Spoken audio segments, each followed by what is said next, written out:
ladies and gentlemen. Welcome to the NerdCast, another episode of Nerds Just Talking. Today I have a special guest for you, and what should I tell you about our guest? He's a charming young man working in the security business, all about self-hosting, and his name is Klaus.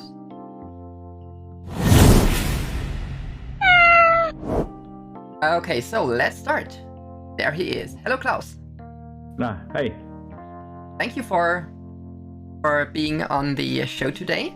And I thought we could just talk about some IT topics. Yeah, that makes sense. To me, I wanted to get a bit into storage. So, hi Daisy.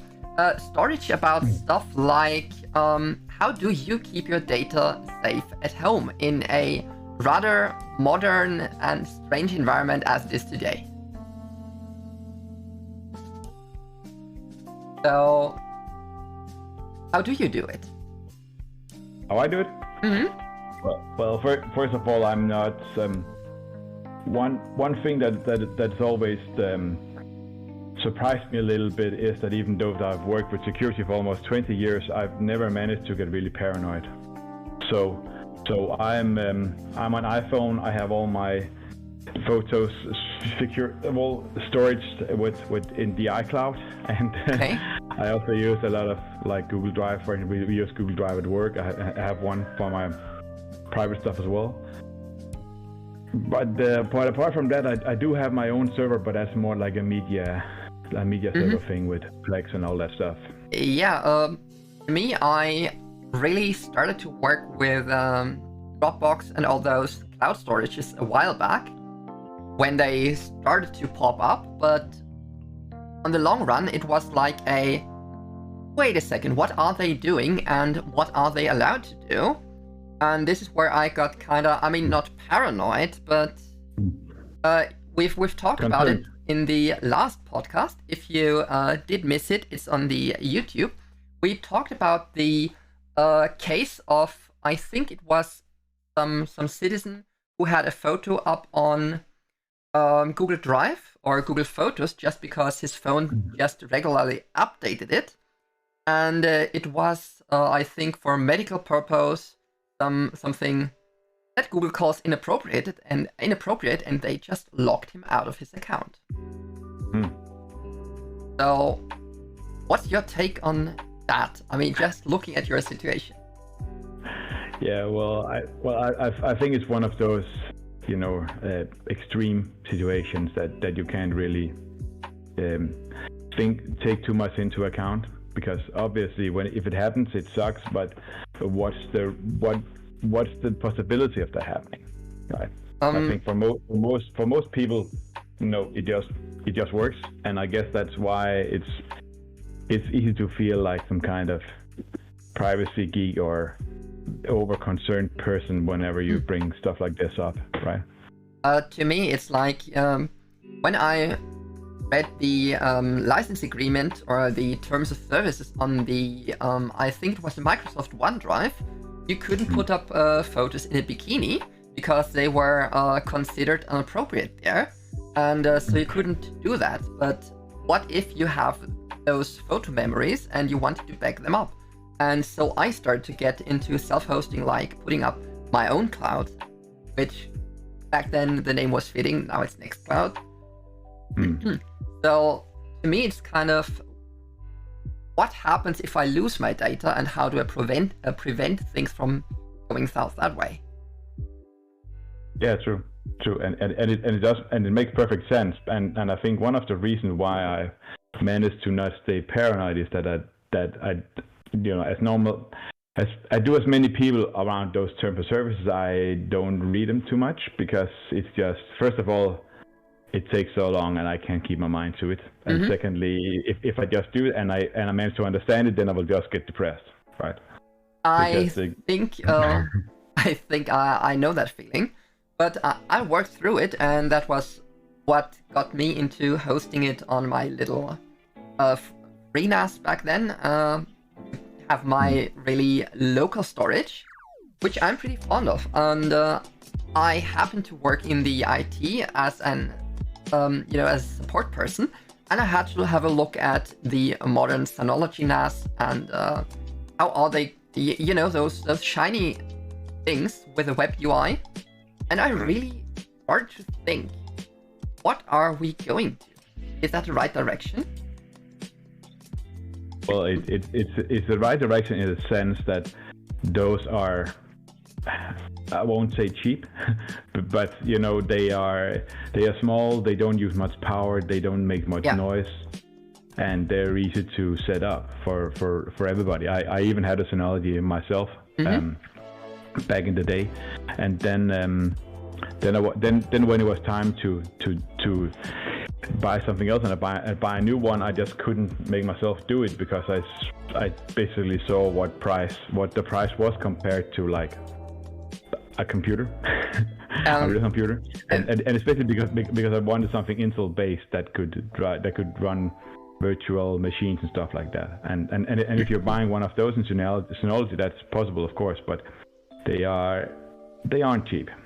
And that's not compared to a real computer. So I ended up buying a Supermicro motherboard with an Intel Xeon thing. This is a few years back. So, and I've always wanted a real server board with a real BMC, stuff like that.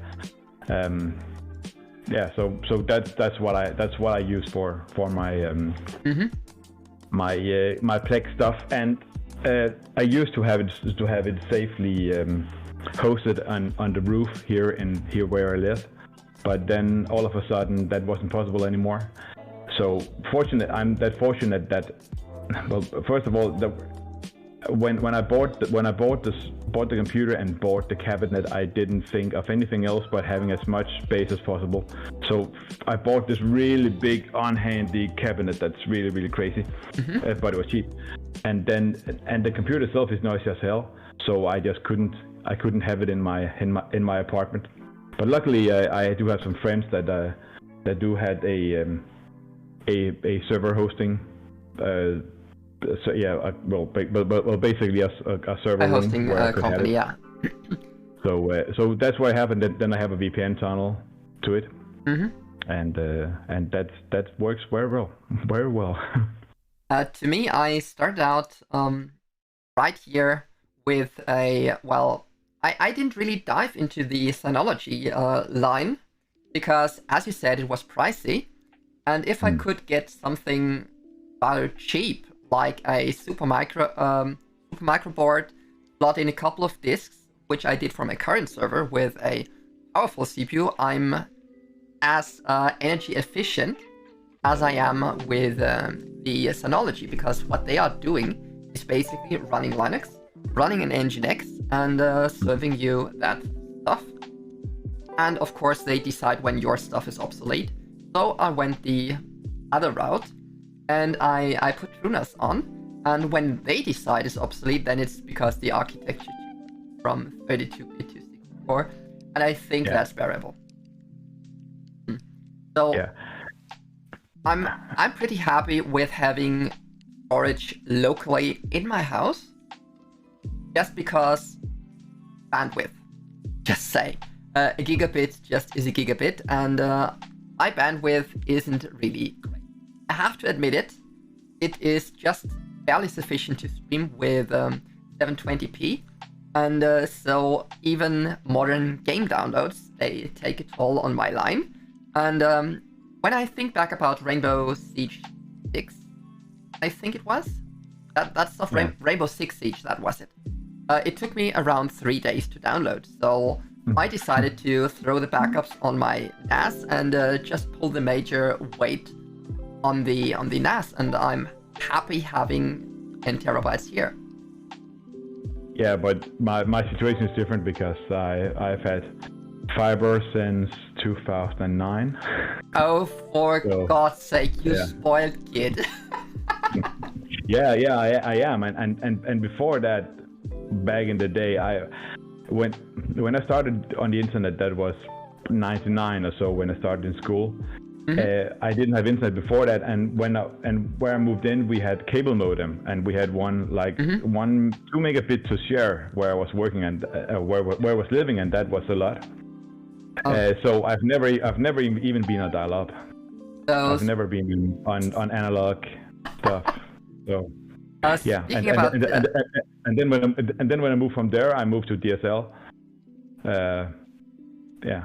So yeah, I can feel your pain, although I haven't really felt it. So when I started out in the year 1995. That was a big thing on dial-up. We had some line at the school. We were required to get email accounts for an English project that we had to write emails and exchange emails and find pen pals.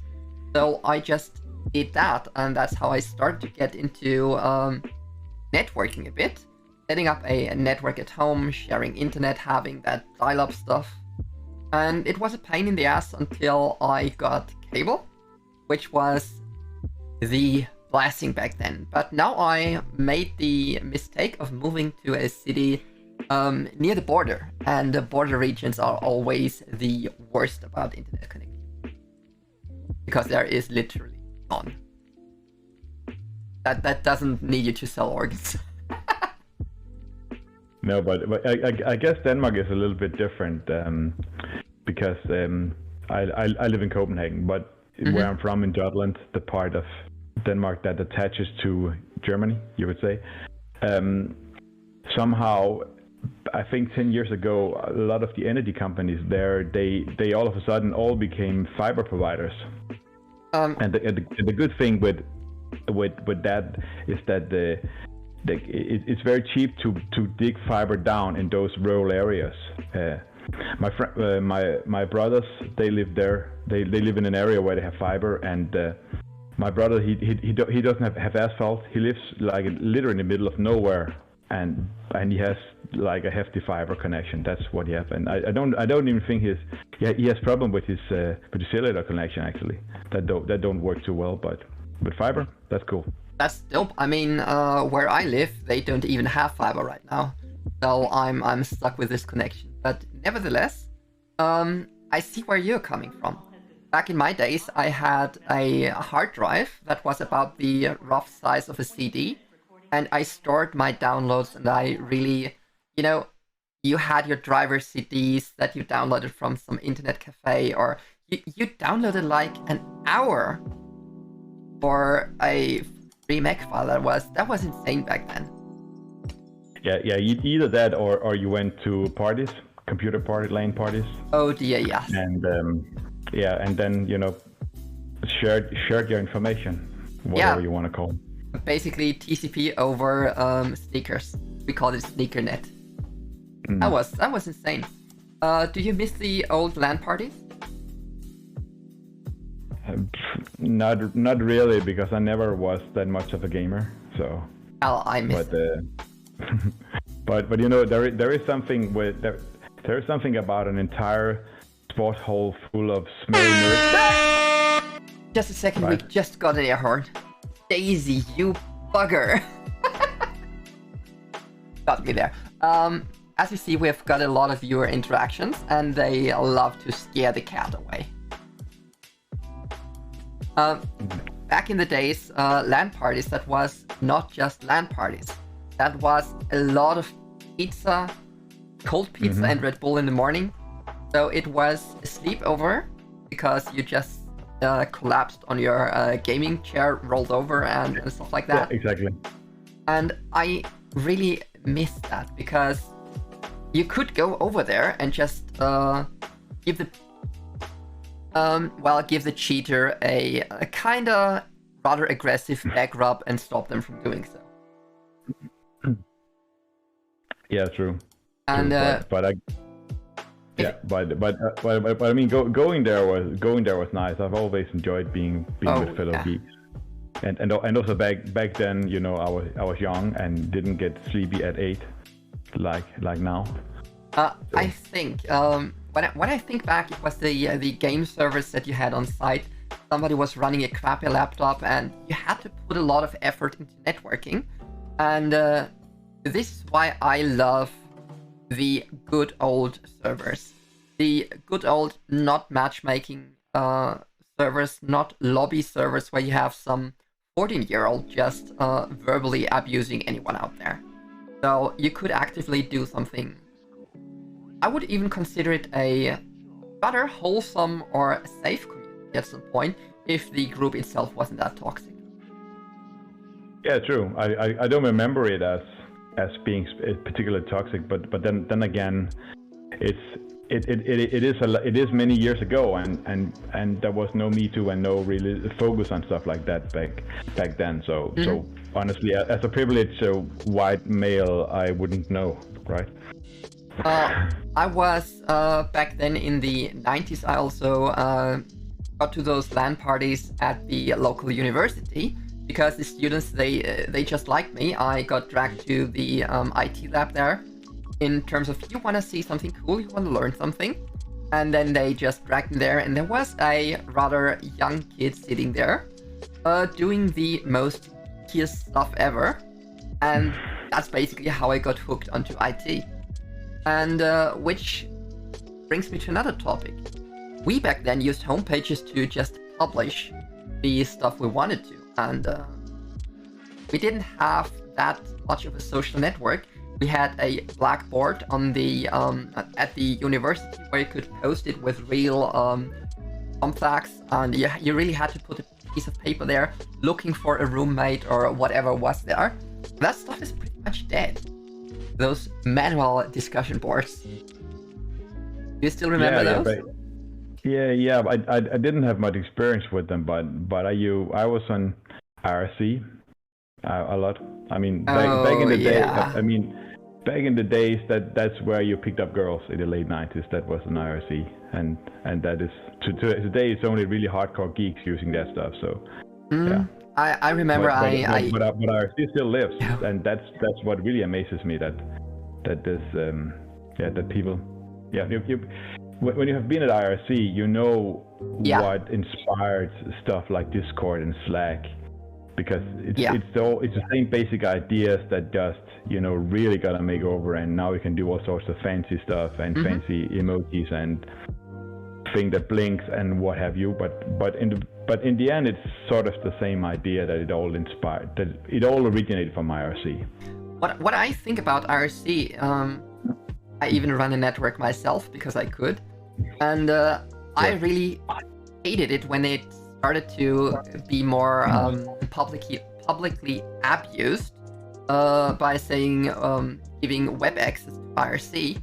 So you had the trolls and the common, we call that street trash in there.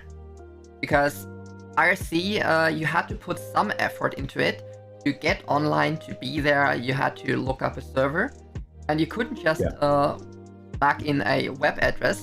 And that's when the, I'd say the level of IRC just, dropped, to put it nicely. Yeah, true. As it become more frequent, more easy to get access to, and I guess it's the same thing we can see with all the social networks today, like Twitter. So much stuff going on, so many stupid people out there, right? Don't get me started. Which reminds me, I have to swap out my Twitter icon for the Mastodon icon that I use, because I really jumped it. So speaking about this, do you think social networks are social? Well, one thing that you should have in mind is that when you create a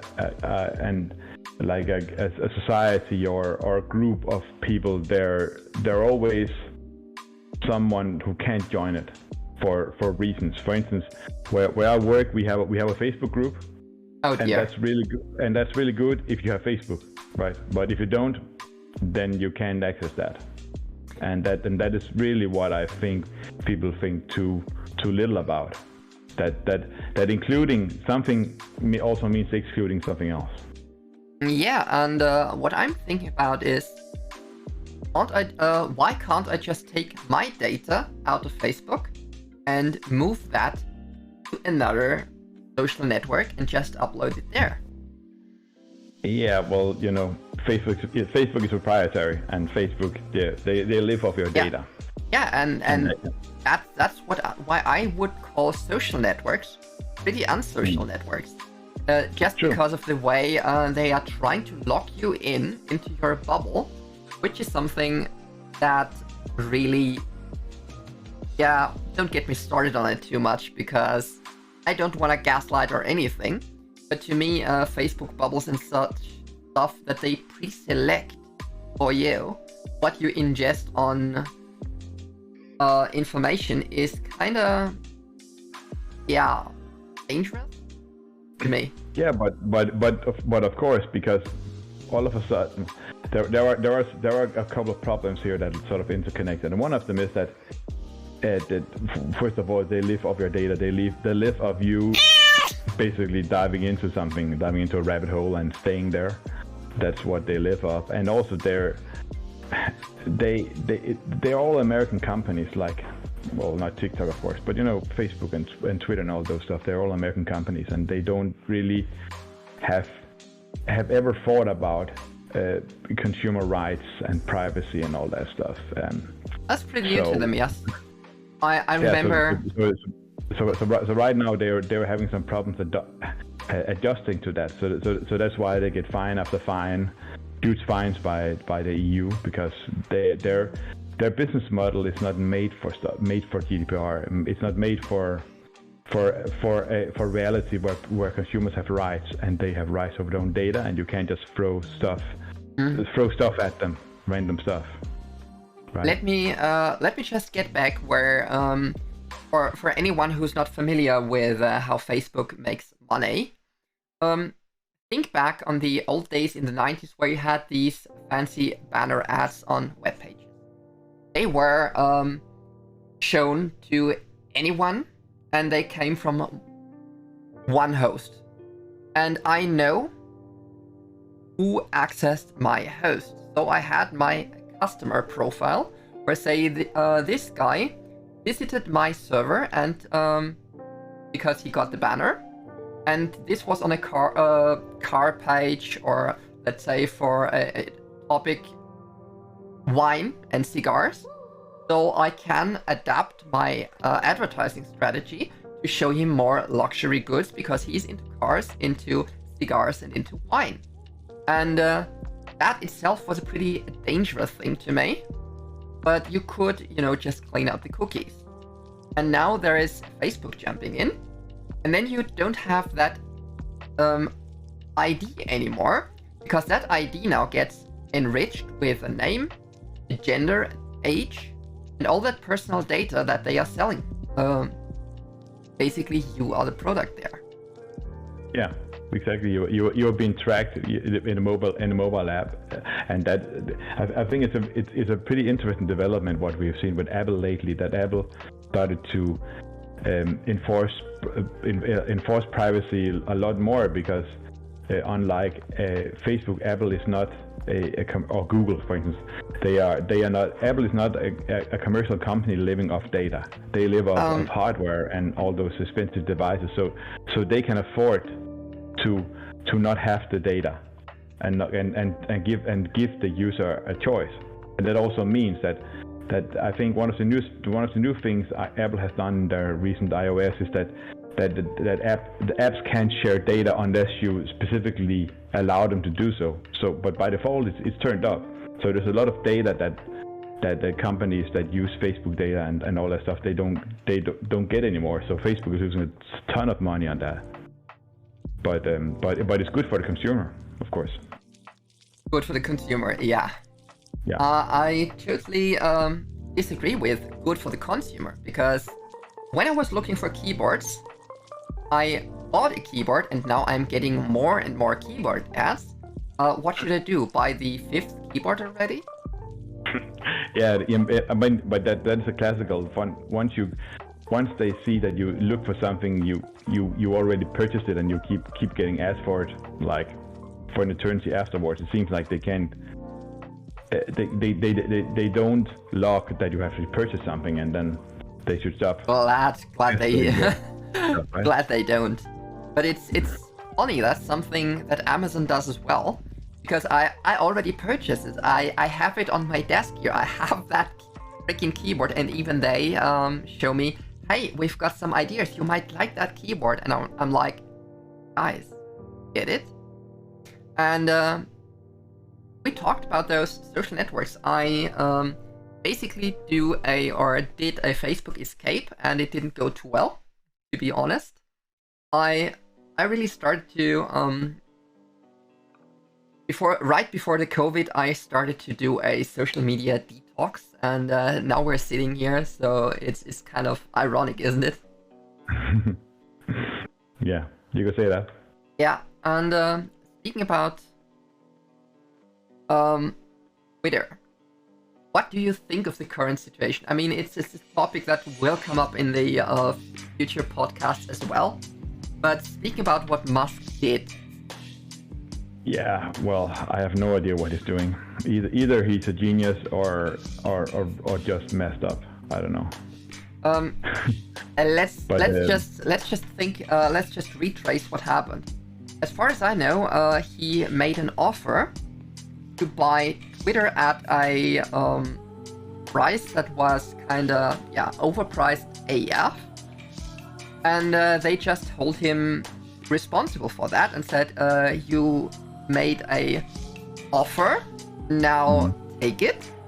And that was the first F. I mean, it's like you have a car that is worth 3,000 euros in hardware, and somebody is voluntarily buying 30k for it, and then they say, nah, I don't want to buy it anymore.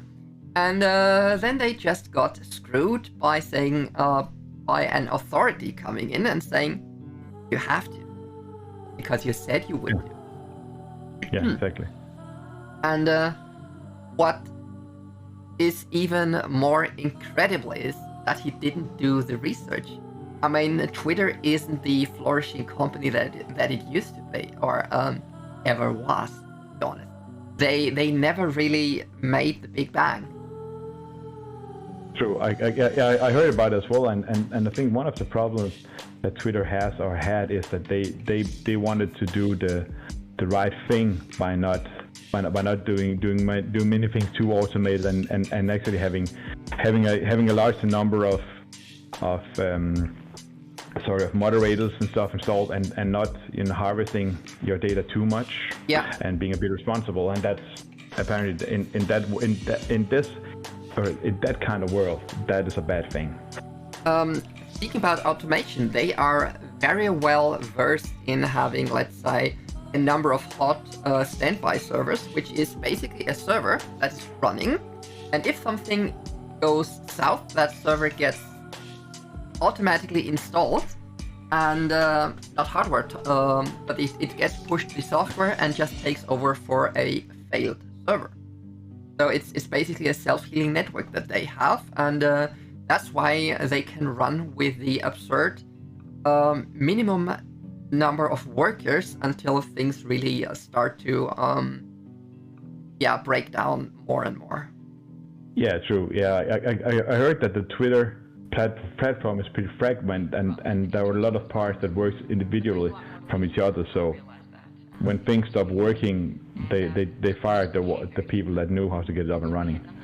Yeah, and this was really one of those days where I said they fired a couple of thousands, and they shut down Twitter HQ to prevent riots or anything, or protesters, and then they noticed that they fired too many. So how would you feel in a worker position? If you are getting fired? I would tell them to go screw themselves. Because once they fired me, what guarantee do you have as a worker or an employer that they won't do it again? That's one of those things. Sorry, an employee. But if they've done it once, then they can do it again. So literally, you would have no trust in that.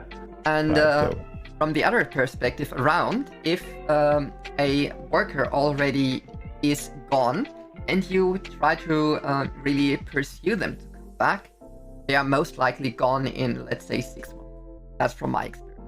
And this is something the statistics of a lot of recruitment companies back as well. Yeah, but I assume we're talking about, you know, companies in the US and in the Silicon Valley area, or in the San Francisco area, in the Bay Area, all over the world. Apparently, there's a lot of companies firing IT people there, so getting a new job may not be very easy. That as well. Yeah. So, what do you have in mind about Twitter, about the big escape? Anything special you have? No, I just think it's interesting. Well, because what's happening there is that people can see that Twitter is going totally haywire. That maybe people have been unsatisfied with Twitter for a long time, unsatisfied with the atmosphere there and the trolling, all that stuff. And then what's happening there is maybe the one thing, the last thing that made them change, or whatever, the last drop to fill the cup, or whatever you want to call it. I know where you're coming from. That basically makes them try something else, and I did so myself, but that was more like a FOMO, I think, fear of missing out, because I saw a lot of people moving into Mastodon, and I was like, what is Mastodon even? And then there's something I can add here. But then I created Mastodon. I actually did. I created two accounts on Mastodon. One which is my professional account, and then my personal one, which is in Danish and where I can do politics stuff. Because what I did at Twitter was like one profile to fit them both, and I think that was a little bit annoying in the sense. It's like when people start discussing politics on LinkedIn, and I don't think that's appropriate. But but anyway, I've split it up, and then trying to figure out how does Mastodon works compared to Twitter, because they don't throw random posts at you all the time on Mastodon, because they don't have an algorithm trying to figure out what you want to see, because that algorithm doesn't exist. You have to be more you have to work a little bit to get the right feeds in, but luckily there is a lot of tools over already existing. I'm using one that's called Debirdify, which basically finds all my Twitter follows on Mastodon, and then adds them to me as followers on Mastodon as well. Back then, I discovered Mastodon in the year 2018, and I was lucky to get an account on Mastodon.social. That was a 3-ish month before I ran my own just let me rephrase. Let me start from the beginning. I was reading about Mastodon, and I tried to just mess around with getting off Facebook at that time. So I was trying Friendica and even Mastodon, and I was like, well, I could just host my own instance, and that's good. But the problem I had with that was, as you say, the ecosystem having no friends there. So I needed to really work with that, and then I gave up on the hosting of the social networking things on my host, because there was a lot of rogue traffic going on that you didn't really want to have. And so I said, okay, I'm gonna just go over to Mastodon.social, and I was feeling pretty comfy over there, because you didn't really have that bubble, and once you are on a big Mastodon server, you have something like a local timeline where you could just follow along posts that are randomly thrown at you. And I had a couple of good discussions there already. And a big thing is, at least to me it's a big thing, that I didn't really manage to offend that many people. By the way, Daisy, there is one for you. So, but Mastodon is also a different beast in that sense, that it's part of the Fediverse and all that stuff, and there were various Mastodon servers that follow each other, or whatever, they federate, right? So you can talk to people on not using the same Mastodon server yourself, but yet there are some alt-right Mastodon servers as well that don't federate with others because they block them out. They have their own ecosystem within the ecosystem, and I guess each Mastodon server has their own set of rules and all that stuff. So so there's one that fits all, I guess. Let me put it that way. There is one very infamous one, which is called Truth Social. They just rebranded Mastodon to Truth Social, and there you have basically a very unmoderated, quote-unquote free speech thing. And exactly. to me, this is something that I really don't understand. Because on a social platform or on any social thing like a gathering, there are rules that you have to follow. And the rules, in my books, are only as good as the people who are enforcing those rules. Yeah, true. And I mean, somehow free speech always ends up meaning hate speech, right? Yeah, the point is really it's the Wild West and anarchy on where you can influence the crowd, and I'm not a big fan of even if there is a Me Too thing that we saw abused by Amber Heard or something like that. Think how that blew up on Twitter. What about that thing? I don't see the big potential of such a case blowing up that well on Mastodon, because there are no timelines that you get in touch with, because they aren't randomly thrown at you. Yeah, exactly.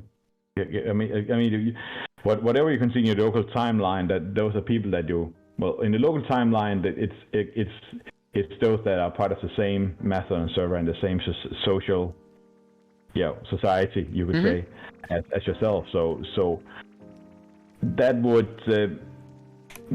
almost by definition, be something that's more interesting for you than a random thing on Twitter.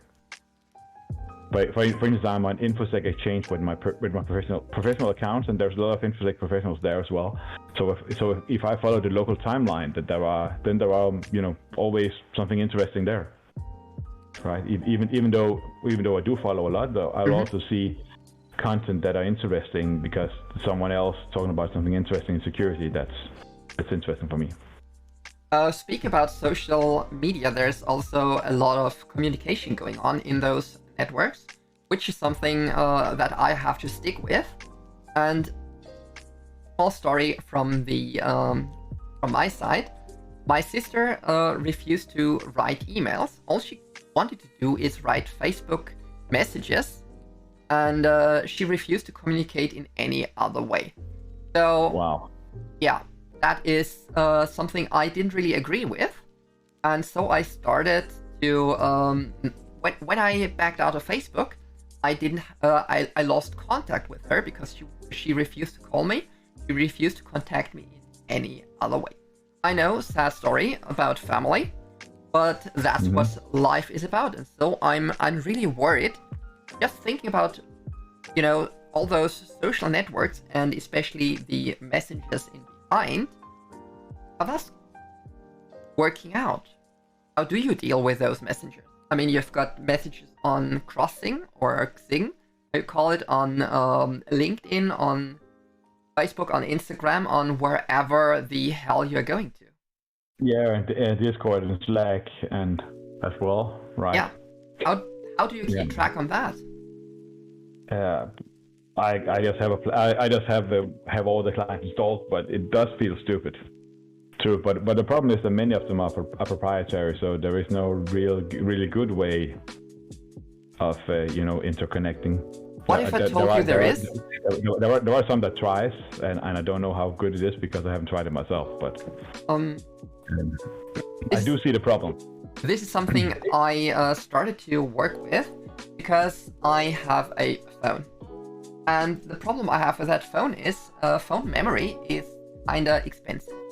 When I look at the memory statistics of a 64 gigabyte phone, where let's say 40 gigs are occupied by the operating system, pre-installed apps and stuff like that, a Facebook Messenger wanting 2 gigs of memory, disk space in that terms, is kind of freaking expensive. What I did was I looked into Matrix. You know that stuff? Yeah, I know of it, but I haven't.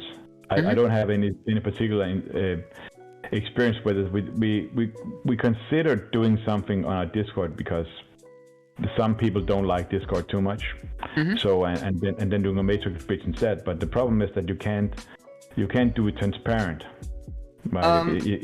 Message is coming into Discord with, well, they won't look the same as if it was as if the person had actually joined the Discord and did the message there. And so to me I didn't really think it would work very well. But that's not Matrix's fault. That's Discord is proprietary, so they won't tell you how the protocols work. So you can write a decent Matrix client to it anyway, right? Let me put it that way. The way I run it is I run a Matrix server with a shitload of bridges, and that shitload is, let's just name a few of them. I run a WhatsApp bridge, which is basically connected to an old telephone sitting there with an empty address book, with a damaged GPS, if you know what I mean. Sure, of course. And basically just a WhatsApp client. So I have my 2 people that I need WhatsApp for served. Then I've got my Telegram bridge, which works by pretending to be that user on my server. And it's basically puppeting. It puppets an open source Telegram client, and to my end, it just pretends to be an Element user, so they are bridged. So that's a double puppet bridge, and you don't notice a real difference. So if I write you on Telegram, or would write you on Telegram, I would just normally get the message and seeing Klaus brackets Telegram connection. Yeah. And of course, there is Skype bridge for one person, Signal as well, Instagram, and Google Chat, Facebook, Discord, and the typical things. So to me, it was very important to have those to do not lose the connectivity to the people. So at least the direct messages work, even if a lot of stuff doesn't really work. I've just solved it like the old-fashioned way. I have a Telegram client on my phone. I have Signal. I have WhatsApp. I have Slack. I have Discord. I have a Messenger, Facebook Messenger. And then of course there's iMessage because it's an iPhone. I think LinkedIn of course as well. There's also people that I talk to on LinkedIn. So. To me, it was just a big mess because it is a big mess. Yeah, it reminds me. Do you remember around the year 2000 we had the big competitors like ICQ, Microsoft Messenger, a online messenger, Yahoo, and of course Skype was just coming up. What was your solution back then? I use ICQ, but I've never tried Yahoo or. It was all that stuff, and I was pretty late on Facebook. I think I joined in 2009, 8, 7, something like that. So, yeah. You know the weird thing? No, what? I still remember my ICQ number because I used it so much back then. Yeah, you're not the only one. Mine was 4967793, something like that. Mine was 48 301 350. Oh, so that was a low one. Yeah, I had the 8-digit number, and it was hilarious. But I have to admit, it was kind of a shit show, and I always went into things like the Trillion Messenger or Pigeon, just getting as much of the users into one client. Because I hated having 20 programs open. Yeah, well, I hate it too, but I just don't haven't found a really good way of doing it, and since they're all proprietary, then I don't see a good solution coming up ever. But I could be wrong. Yeah, this is the problem with locking the customer in, and that's exactly. basically something I'm afraid of even on a mail store system. If they push your data into a proprietary database, how the hell do you get that out of there if you want to switch this? So, speaking of that, I really started to, if I'm looking for a product, I'm also investigating on how do I get rid of it. And you can imagine the faces of salespeople if you say like, and what would I do if I want to dump the product again? And they are sitting making puppy eyes like, why do that?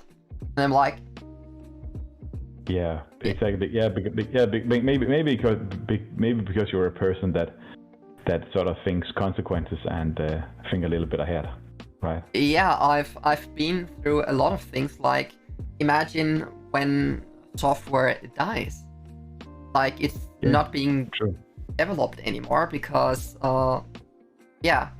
there is no interest in it, no security patches. Maybe they're being bought by a competitor, and the competitor wants to kill that system and don't want to maintain too. Then what? Yeah, exactly, and it happens so many times. I mean, just think about Google, what they did to some of their pet projects. They're just yoinking them and they're gone. Yeah, Google Plus. I assume there were people using Google Plus. Yeah, do you remember some task listy thing that was also yanked? It was pretty popular. No, but I do remember using the Google Reader a lot. Oh yeah. And then they killed off that one, and I was like, bastards! Why did you do that? To me, it was Picasa that really made me rage. But that was such a cool app. Yeah, it worked. It worked pretty well. Yeah, and if I think about it, communication. They just graveyarded one of their messengers again. Hopefully, they make it much simpler. Because as far as I know, we've got Google Duo, Google Chat, Google something. Yeah, Google Meet. Meet, that was. Sorry. Yeah. They are. Hangouts. They are. I think. Hangout. I don't know what the relationship is between all of those. Google Chat, Google Hangouts, Google Meet, whatever. I don't really know. No, I think no one knows. Maybe Google? Yeah, I wouldn't be too sure. I think so too by now. But at least Google is not in danger of being bought by Elon Musk. So there is no danger with that. No, but I mean, but there's the same problem with Google as with Facebook. That Google is also like a company that works that lives off your data. Like they used to have this thing in their I don't know where it says in their internal set of rules that they wouldn't be evil. Yeah, do nothing evil company. Yeah. Yeah, exactly. But that was silently deleted a few years ago. That is bad to hear. That is a sign. Right? That is big warning sign. And this is why I started to invest into self-hosting a lot. Just because of collateral damage, if you know what I mean. Yeah, sure. I have a lot of photos on iCloud and on Apple, and I have been thinking that, well, if I wanted to move to Android again, how would I do that, and how would I get my pictures, all my pictures out? Because that's probably the biggest concern, and also having something that works just as seamlessly as uploading to iCloud does. But I'm sure there are tools available that to fetch all my photos out of iCloud and upload them to Nextcloud instead. But I haven't looked at it yet. There is something I went into. This is Memories on Nextcloud, which basically works the same like a timeline. that they do with object recognition, so they recognize faces and stuff like that. So I'm pretty happy with that, especially on the new server. And it's kind of scary to think about it. Do you remember? I think there was that girl called Paris Hilton. Does that name ring a bell on you? What? Sorry, which name? Paris Hilton. Nope, doesn't ring a bell. Famous rich daughter of the Hilton hotel class thingy. And she was... Paris Hilton. Yes, now you got it. Yeah. And... I think the weird thing was that even, once people got to know her, the way Horny Teen got to know her was because of the leak porn thing that sort of started her career, I guess. Starting That's about really the leaked porn stuff, did you know how they managed to pull that off? Probably using her iPhone or something like that. No. But I do remember that there's been like a few of those cases where famous people got their nudes stolen, and that was like from their phone or from some cloud service and stuff. It actually was from the cloud service. I remember the story pretty vivid because there is that most famous link on usual services like I forgot my password. Oh yeah. And what they did was basically resetting the password on her account, and her security question was the name of her dog, and that dog was well known way before that porn incident. So yeah, basically it was common knowledge. And this is why I, with the security questions, I started to come up with a code for me that, let's say, where do you live is some kind of, the street name or something as a security question. In times of social media, is that a real question? No, it's definitely not secure. I mean, you can't be sure that stuff like that will become private. So or will remain private. What I do to such questions is making up stupid answers that I know. So basically, let's say inventing a road name like Boulevard of Broken Dreams to reference a song name or anything like that. Yeah, but I think they sort of stopped doing that because I mean a short time ago I read that some security standard or some NIST document prohibits the uses of stuff like that. So I think they will. I think it will go away, and I actually haven't seen it for quite a while. So, but that's a good thing. So let me put it that way: the sooner they move to second factor authentication and stuff like security keys, the sooner that is a thing, the better. I mean, to me, it's true. We're having a lot of stuff on our emails. An email got to be something like a digital identity, so it's a thing worth protecting. And this is where I say people are running with their phones without a lock screen. That is suicidal. I think that's the right word for it. Yeah. Well, people don't think of it before it's too late.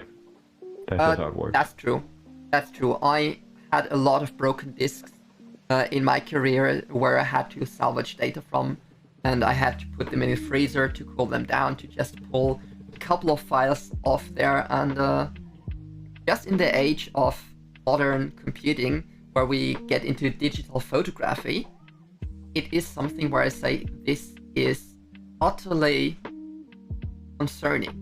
Do you think that people will have their photos in still?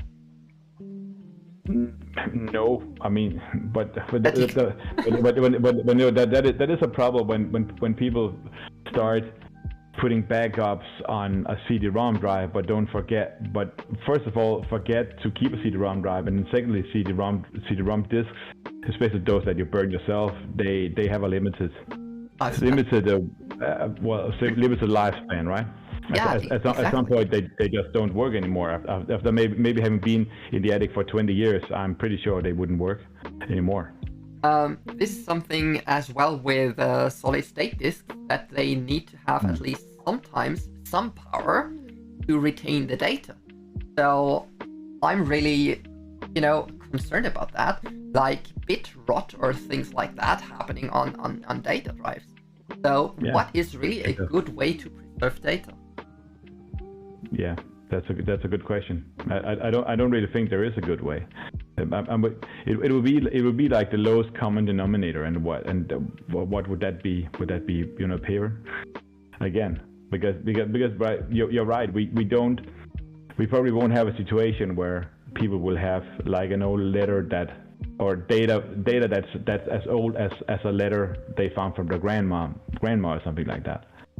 That simply won't exist. And also it's the same with back in the day where your only photos that was available was analog photos, and you took a lot of those, and you just had them lying around. Well, and now first of all, people can see that that they can sort. They can when they take photos, you can always delete the ones that were bad, and you couldn't do that back in the day.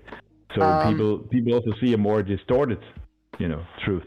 Let me just put that into perspective again, because with the photos you had a film for the camera that had like 35 pictures, and if you worked for magazines or do model shots, that was basically one take was up to 3 films, because they did what we're doing here with the shots on a digital camera, just not that extensive.